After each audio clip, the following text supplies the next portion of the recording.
राहुल गांधी को उनके घर से निकलवाकर मोदी सरकार से एक बहुत बड़ी भूल हो गई है दोस्तों। आपके सामने दोस्तों ये तस्वीर, ये वो आखिरी दिन जब राहुल गांधी को अपना घर खाली करना पड़ा और उन्होंने चाबियां जो है वहां मौजूद अधिकारी को दी।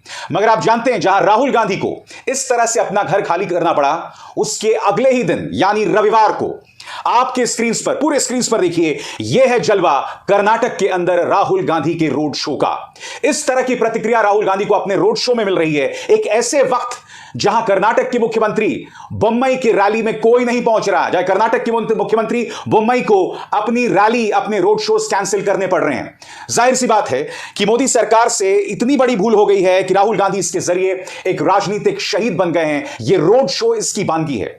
और मैं आपको एक और चीज बताता हूं, राहुल गांधी बहुत ही चतुराई से कर्नाटक के प्रतीकों का इस्तेमाल कर रहे हैं प्रधानमंत्री नरेंद्र मोदी पर सीधा हमला बोलने के लिए। मसलन किस तरह से उन्होंने कर्नाटक के सबसे बड़े विचारक, सबसे बड़े आदर्श गुरु बासवानंद का इस्तेमाल किया है, वो भी अडानी के मुद्दे पर प्रधानमंत्री नरेंद्र मोदी पर हमला बोलने के लिए। किस तरह से, आइए सुनते हैं दोस्तों। बसवाना जी ने यह नहीं कहा था कि अरबपतियों की मदद करो।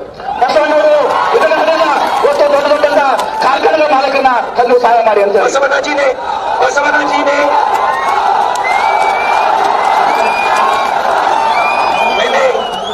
मैंने बसवाना जी की सोच पढ़ी है।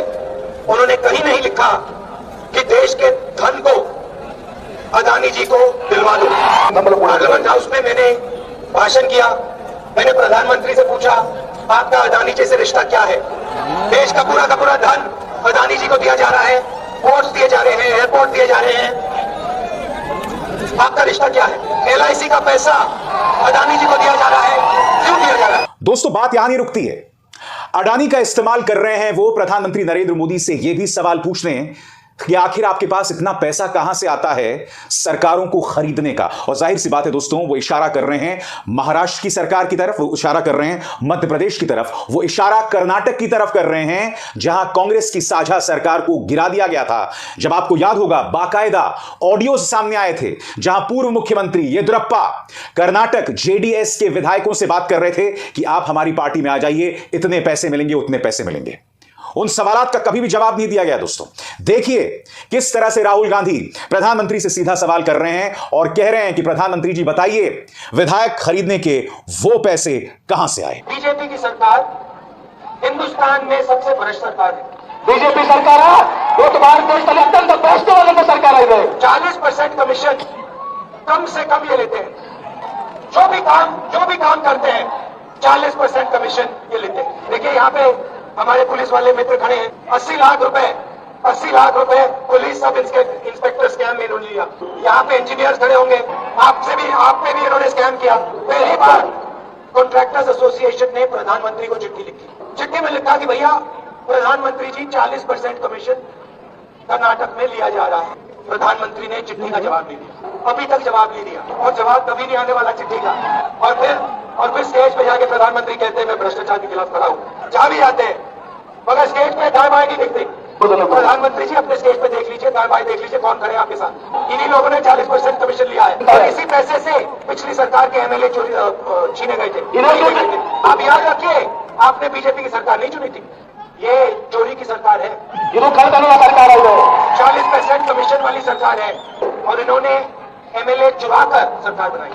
प्रधानमंत्री जी जरा कर्नाटक को बताइए, ये जो MLA खरीदे गए, इनको खरीदने का पैसा कहां से आया? गोवा में खरीदे गए, मध्य प्रदेश में खरीदे गए, कर्नाटक में खरीदे गए, नॉर्थ ईस्ट में खरीदे गए, ये पैसा कहां से आता है? भाई और बहनों, ये जो आपसे पैसा छीना जाता है, भ्रष्टाचार में लिया जाता है 40% कमीशन वाला, ये इन्हीं पैसों से ये सरकार खरीदते हैं। राहुल गांधी इस तस्वीर को जिंदा रखना चाहते हैं दोस्तों। जब उन्हें अपना घर खाली करना पड़ा था और वो बार बार कह रहे हैं कि मुझे सच बोलने की कीमत चुकानी पड़ी। राहुल गांधी के ट्विटर हैंडल ही नहीं बल्कि कांग्रेस के ट्विटर हैंडल पर भी यह वीडियो है जहां वो अपना घर खाली कर रहे हैं और उसके बाद सच की कीमत चुकाने वाला एक बयान भी देते हैं। मैं चाहूंगा उस बयान को आप लोग सुने। तो ये जो घर है 19 साल के लिए हिंदुस्तान की जनता ने मुझे दिया। पहले मैं उनका धन्यवाद करना चाहता हूँ। और सच्चाई बोलने की कीमत है, आजकल मैं कीमत चुका कर जो भी कीमत है मैं चुकाऊंगा। और यहीं से राहुल गांधी कहते हैं कि सच बोलना बहुत मुश्किल है। कर्नाटक की जनता के सामने भी उन्होंने इस तस्वीर की गूंज, इस तस्वीर की एक झलक पेश की जब उन्होंने कहा कि लोग अब सच बोलने से डरने लगे हैं क्योंकि उस सच बोलने की कीमत लोगों को चुकानी पड़ती है। सुनिए राहुल ने क्या कहा था। बहुत सारे लोग सवाल पूछते हैं, सच्चाई भी समझ जाते हैं, मगर फिर समाज में सच्चाई बोल नहीं सकते। बहुत सारे लोगों को सच्चाई मालूम होती है, सच्चाई सामने होती है, मगर समाज के सामने वो अपनी आवाज नहीं उठाते हैं क्योंकि डरते हैं। तो बसवन्ना जी में यह फर्क था, उन्होंने सवाल पूछे, सच्चाई समझी और फिर समाज के सामने सच्चाई रख दी। मगर दूसरी तरफ भारतीय जनता पार्टी को लगातार मुश्किलों का सामना करना पड़ रहा है। दोस्तों मैं आपको दिखलाना चाहूंगा, न्यूज 18 की एक खबर है। इस खबर के मुताबिक मुख्यमंत्री बसवराज बोम्मई को अपने रोड शो को कैंसिल करना पड़ा। क्यों? क्योंकि जब वो रोड शो करने गए थे तो वहां 50 लोग भी मौजूद नहीं थे।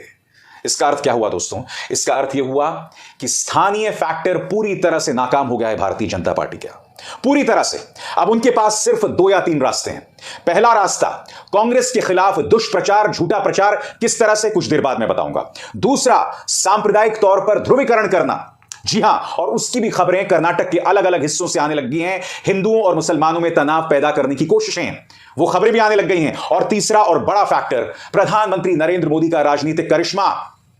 आज मैं अपने दर्शकों से जानना चाहता हूं कि क्या कर्नाटक के अंदर प्रधानमंत्री नरेंद्र मोदी की छवि काम आएगी भारतीय जनता पार्टी के? क्योंकि मैं आपको याद दिलाना चाहूंगा दोस्तों, कुछ दिनों पहले कुछ ऐसी तस्वीरें, कुछ ऐसे वीडियोस आए थे जिसमें खुद भारतीय जनता पार्टी के कार्यकर्ता प्रधानमंत्री नरेंद्र मोदी की तस्वीर हटा रहे थे।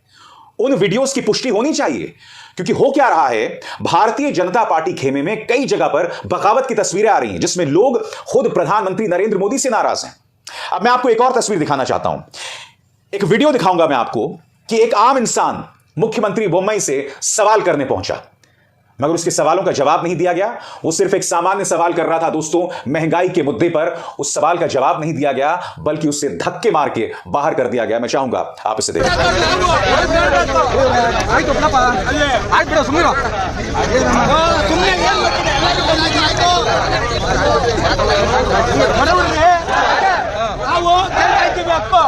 ನಮ್ಮ ಮಕ್ಕಳಿಗೆ ಇದಿಲ್ವಾ?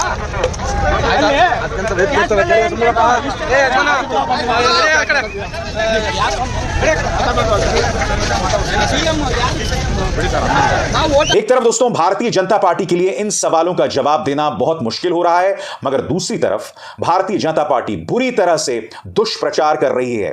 आपके स्क्रीन पर भारतीय जनता पार्टी के प्रचार तंत्र का मुखिया अमित मालवीय, वो अमित मालवीय दोस्तों जो बार बार कई मुद्दों पर झूठ बोलता पकड़ा गया है। अब इस ट्वीट में देखिए दोस्तों, यहां वो एक वीडियो को पेश कर रहा है। ये वही वीडियो है जब राहुल गांधी ने अपना घर खाली किया था।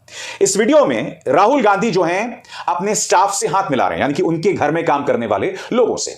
अब यहां पर अमित मालवीय ये कह रहा है कि हाथ मिलाने के बाद राहुल गांधी अपना हाथ जो है वो अपने पैंट से पोंछते हैं। ऐसी कोई तस्वीर नहीं दिखाई देती, मगर ये वो शख्स है जो कई बार झूठ बोलते पकड़ा गया है। ये वो शख्स है, याद कीजिएगा दोस्तों, हाथरस की गुड़िया का वीडियो इसने सार्वजनिक किया था। जबकि मैं आपको याद दिलाना चाहूंगा कि पुलिस ने जो धाराएं उस वक्त लगाई थीं, उन धाराओं के चलते उस लड़की की पहचान को जाहिर नहीं किया जा सकता था, मगर यह व्यक्ति कर रहा था। कई बार अमित मालवीय इसी तरह से झूठ बोलता पकड़ा गया है, खासतौर से राहुल गांधी के बारे में, और फिर यह दुष्प्रचार कर रहा है। बात यहां नहीं रुकती दोस्तों। केंद्र में मंत्री राजीव चंद्रशेखर, उसका बयान देखिए। केंद्र में मंत्री राजीव चंद्रशेखर क्या कहते हैं? राहुल गांधी आलसी किस्म की राजनीति का प्रतिनिधित्व करते हैं, वो सिर्फ वादे करते हैं। राजीव चंद्रशेखर जिनकी पृष्ठभूमि कर्नाटक से है, मैं उनसे कुछ सवाल पूछना चाहूंगा। सबसे पहली बात, क्या कर्नाटक में कांग्रेस की सरकार है? नहीं है। क्या केंद्र में कांग्रेस की सरकार है? बिल्कुल नहीं है। ऐसे में वादों की बात करना, उन वादों पर तामील ना करना, इसका आरोप कांग्रेस पर कैसे लगाया जा सकता है? और क्या राजीव चंद्रशेखर बताने का कष्ट करेंगे कि कर्नाटक सरकार ने कौन से वादे पूरे किए थे? क्योंकि कर्नाटक सरकार पर तो 40% कमीशन की सरकार का आरोप लग रहा है। और बात यहां नहीं रुकती है। आज वहां की जनता का एक बहुत बड़ा तबका इस बात को लेकर नाराज है कि वहां पर जब लोग अपील कर रहे थे प्रधानमंत्री से भ्रष्टाचार को लेकर, उनकी आवाज को पूरी तरह से अनसुना कर दिया गया, जैसा कि कुछ देर पहले राहुल गांधी ने भी अपने भाषण में कहा था। और मैं आपको बतलाना चाहूंगा दोस्तों, राहुल गांधी प्रधानमंत्री नरेंद्र मोदी की कमजोर नब्ज पर वार कर रहे हैं। कहीं ना कहीं बीजेपी को भी यह बात समझ आ गई है कि कर्नाटक के अंदर धार्मिक तौर पर ध्रुवीकरण नहीं चलेगा, यानी हिंदू मुस्लिम की राजनीति नहीं चलेगी, क्योंकि यहां पर जातीय फैक्टर्स जो हैं, जातीय समीकरण बहुत हावी हैं। इसीलिए राहुल गांधी ने कर्नाटक में भी जातीय जनगणना का मुद्दा उठाया। वो क्या कहते हैं दोस्तों आपके स्क्रीन पर? हमने जनगणना में जातियों का डेटा शामिल किया था। मोदी जी, आप उस डेटा को पब्लिक कर दीजिए। मोदी जी, ये डेटा सार्वजनिक क्यों नहीं कर रहे हैं? क्योंकि वे ओबीसी को हिंदुस्तान का धन नहीं बांटना चाहते। अगर आप ये काम नहीं करेंगे तो पहले हम दबाव डालेंगे और फिर हम खुद करेंगे।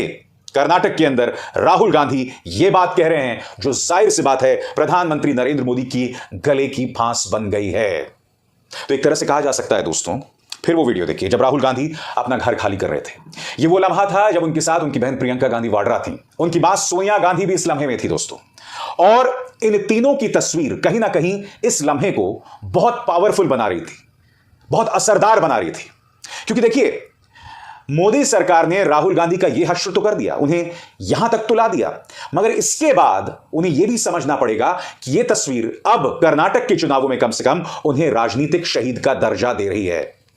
ये तमाम फैक्टर्स उनके लिए बहुत मुश्किल होने वाले हैं दोस्तों। ऊपर से भारतीय जनता पार्टी का कोई पैंतरा काम नहीं आ रहा है, धार्मिक ध्रुवीकरण का पैंतरा काम नहीं आ रहा है। मैं आपको याद दिलाना चाहूंगा, इंडिया टुडे में उनके एक पत्रकार मुख्यमंत्री बम्मई का इंटरव्यू कर रहे थे और उनसे सवाल पूछ रहे थे हिजाब के ऊपर। तो खुद मुख्यमंत्री बम्मई कह रहे थे कि भाई आप सांप्रदायिक तौर पर भड़काऊ सवाल क्यों कर रहे हैं, ये कोई फैक्टर्स नहीं है। बम्मई जो है ये बातें कर रहे थे तो वो जो पत्रकार था उसके भी होश उड़ गए। उसे लगा कि भाई हिंदू मुस्लिम का मुद्दा है, इसे तो बढ़ावा दिया जाएगा भाजपा की तरफ से। मगर मुख्यमंत्री बम्मई अगर ये बात कह रहे हैं तो कहीं ना कहीं बीजेपी भी ये बात समझ गई है कि सांप्रदायिक ध्रुवीकरण का मुद्दा जो है वो नहीं चलने वाला है कर्नाटक में। इसीलिए कर्नाटक भारतीय जनता पार्टी के लिए जबरदस्त सिरदर्द का सबब है। क्या प्रधानमंत्री नरेंद्र मोदी का करिश्मा उसे उबार सकता है? क्योंकि प्रधानमंत्री नरेंद्र मोदी सही मायने में मैदान में उतर रहे हैं। और यह भी याद दिलाना चाहूंगा कि राहुल गांधी भी अब लगातार रोड शोज करने वाले हैं। जी हां, सोमवार को भी उनके रोड शोज होते रहे। और सबसे बड़ी बात, प्रधानमंत्री नरेंद्र मोदी भी मैदान में उतरने वाले हैं। क्या यह टर्निंग पॉइंट होगा दोस्तों? क्या यह पूरे राजनीतिक घटनाक्रम में एक मोड़ ला सकता है, या भारतीय जनता पार्टी कर्नाटक की राजनीतिक रसातल में और नीचे घुसती चली जाती है? इंतजार रहेगा। अभिसार शर्मा को दीजिए इजाजत। नमस्कार। स्वतंत्र और आजाद पत्रकारिता का समर्थन कीजिए, सच में मेरा साथी बनिए। बहुत आसान है दोस्तों, इस ज्वाइन बटन को दबाइए और आपके सामने आएंगे ये 3 विकल्प, इनमें से एक चुनिए और सच